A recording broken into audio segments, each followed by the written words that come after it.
ya hotuba yake ambayo aliwasilisha hapa bungeni tarehe 22 Aprili mwaka 2021 kuhusu mambo ya elimu. Naomba nisome ninukuu.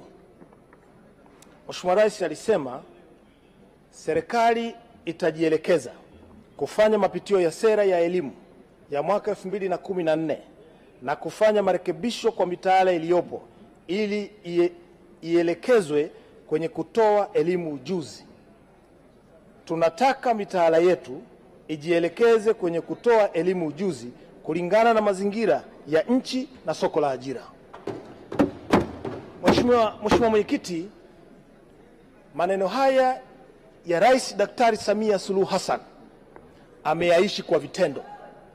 Hivi tunavyozungumza tunao mtaala mpya ambao pia umeanza kazi. Pongeze sana Rais wa Jamhuri ya Muungano wa Tanzania. Lakini tunayo sera mpya, marekebisho ya sera 2023 ambao pia yeye mwenyewe aliyazindua. Pongeze sana Rais wa Jamhuri ya Muungano wa Tanzania. Mheshimiwa Mwenyekiti, hakuishia hapo. Sasa hivi tumejenga miundombinu ya shule, tumejenga shule mpya za sekondari na shule za msingi ili kukidhi mahitaji ya sera hii na kukidhi mahitaji ya mtaala huu. Lakini hakuishia hapo. Sasa hivi tunazungumza na kwenye hotuba ya waziri amesema zinajengwa shule za amali zaidi ya 103 na shule 29 ni za uhandisi pamoja na shule moja iko Singida mjini. Pongeza sana Rais wa Jamhuri ya Muungano wa Tanzania. Lakini jambo jingine kubwa sana ambalo tulilizungumza na tumelizungumza kwa nguvu ni juu ya vitabu. Nimemsikiliza na hotuba ya Mheshimiwa Waziri hapa kwamba sasa kitabu uwiano utakuwa kitabu kimoja na mwanafunzi mmoja. Hili ni jambo kubwa sana ambalo hatukulitarajia. Haya yote ni mafanikio ambayo Daktari Samia Suluhu Hassan amekuja nayo na imenifanya niweze kukumbuka na kufanya rejea ndogo ya mwanasiasa nguli Margaret Hilda Thatcher, waziri mkuu aliyekuwa waziri mkuu wa Uingereza, ambaye pia alikuwa waziri mkuu wa kwanza mwanamke, lakini ndio waziri mkuu aliyekaa kwa muda mrefu hapo Uingereza. Mheshimiwa Mwenyekiti, Margaret Thatcher alisema, if you want something said, ask a man. But if you want something done, ask a woman. Kwa tafsiri yangu, ukitaka taarifa ya maneno muulize mwanaume, lakini ukitaka taarifa ya vitendo muulize mwanamke. Sifa hizi anazipata Daktari Samia Suluhu Hassan kwa kazi kubwa ambayo ameifanya kwa vitendo. Lakini Mheshimiwa Mwenyekiti, hatukuishia hapo. Nelson Mandela naye alisema, Nelson Mandela aliamua kuigusa kwenye eneo la elimu. Napenda pia ninukuu kwenye eneo lake ambalo amezungumza Nelson Mandela. Education is the most powerful weapon which you can use to change the world.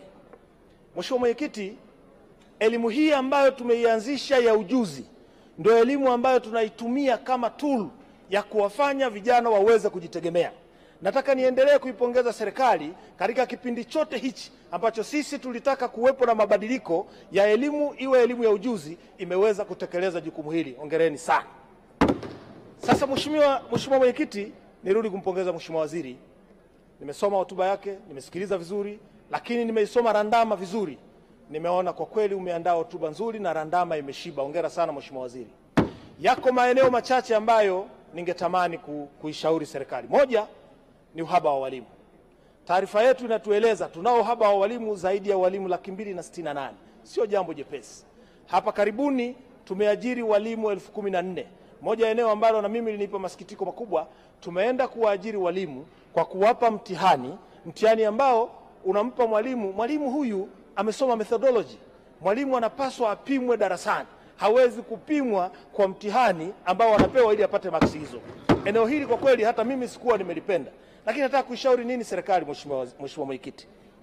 Mheshimiwa Mwenyekiti, serikali, nimpongeze waziri, walitoa mwongozo wa ajira kwa watu kujitolea, ajira ya kujitolea Juni 2023. Mwongozo huu mpaka sasa haujatekelezeka. Kwa nini hautekelezeki? Nimejaribu kupitia baadhi ya maeneo. La kwanza ni mkataba ambao umewekwa wa mwalimu huyu anayejitolea, anaingia mkataba na nani? Kwa sababu pale kwenye mwongozo inaonyesha mkuu wa shule ama mwalimu mkuu, lakini pia unaonyesha kamati ama bodi ya shule. Tayari unamweka mwalimu ana hang, lakini anatakiwa alipe posho na nani? Manake tunasema moja ya chanzo ni mapato ya ndani ya halmashauri. Chanzo kingine tumesema wazazi. Chanzo kingine wadau mbalimbali. Tukiliweka hivi tutakuwa hatuna nia njema ya kuhakikisha walimu wao wanaojitolea waweze kutusaidia na kupata hicho kipato. Nataka kushauri serikali kwenye eneo hili. Mkataba unapaswa uingiwe na mkurugenzi. Mwenye kutangaza ajira ya walimu kujitolea anapaswa kutangaza mkurugenzi. Ndio mwajiri wa watumishi na ndio anayewasimamia walimu walioko huko. Wao wanajitolea, wao hawajitolei. Mkurugenzi ndio atangaze nafasi, mkurugenzi ndio aingie mkataba. Ukiingia mkataba tayari unatoa fursa ya mapato ya ndani. Sisi baraza la madiwani kujua katika bajeti yetu tunao walimu kadhaa ambao wamejitolea. Nataka kumwomba Mheshimiwa Waziri, rudi nenda karekebishe mwongozo huu wa walimu kujitolea. Msingi wa kufanya hivi manake kundi hili la walimu walioko mtaani zaidi ya 200,000 wapate fursa ya kwenda kujitolea, tupunguze hili gap la watumishi shuleni. Lakini kwa nini tunataka kufanya hivi?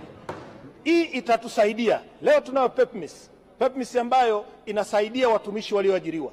Mkurugenzi atatengeneza utaratibu wake wa kuwaingiza waliojitolea kwenye mfumo. Itawasaidia Wizara ya Utumishi badala ya kuja kutoa mtihani kwa mwalimu ambaye ni professional.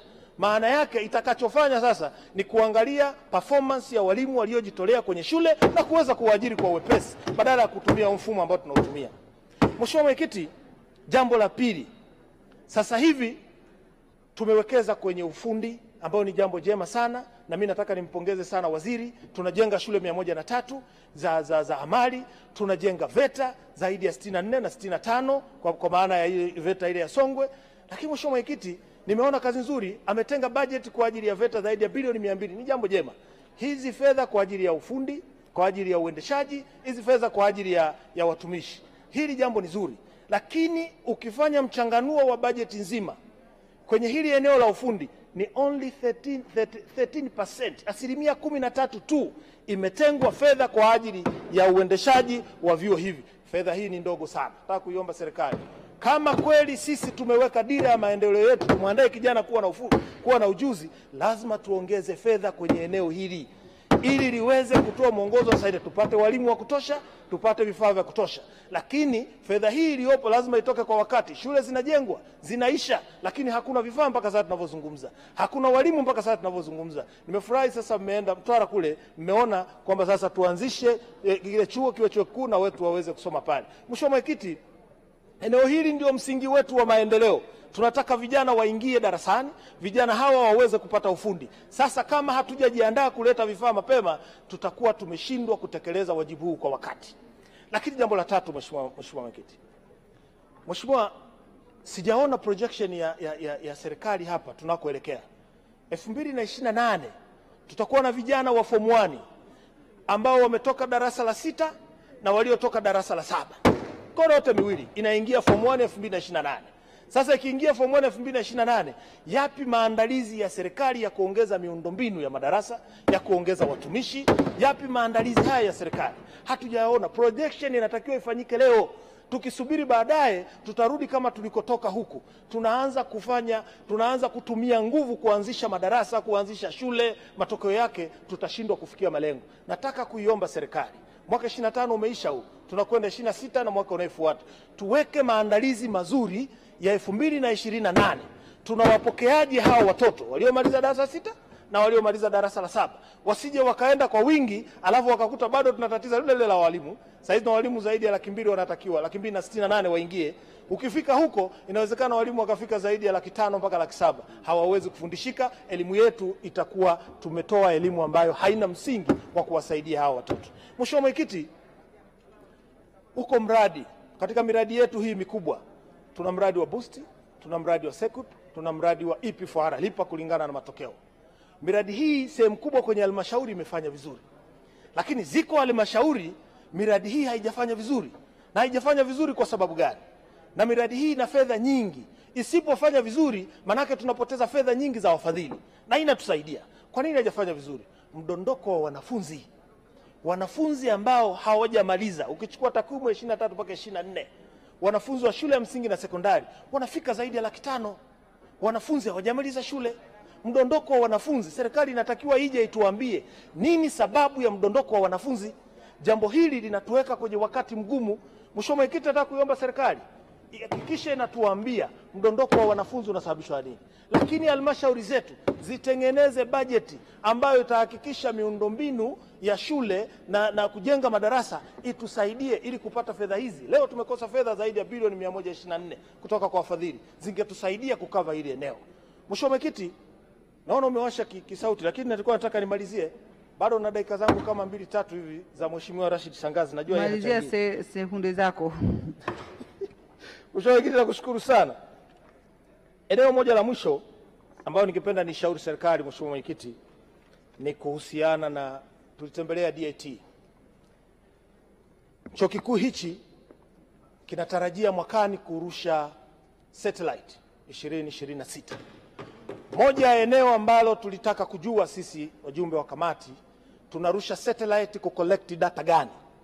Wakasema wao wameshawasiliana na watu wa TAWA na nini, manake unataka collect taarifa za wanyamapori.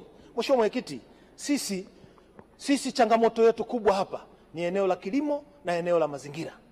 Tunataka warushe satellite watupe taarifa ya maeneo ambayo sisi tutafanya kilimo chetu kiwe bora, na sisi tukaangalia eneo la mazingira. Tusirushe satellite kwenda kwenye eneo dogo linalohusiana na wanyamapori. Mheshimiwa Mwenyekiti, nakushukuru sana na naunga mkono. Asante sana Mheshimiwa.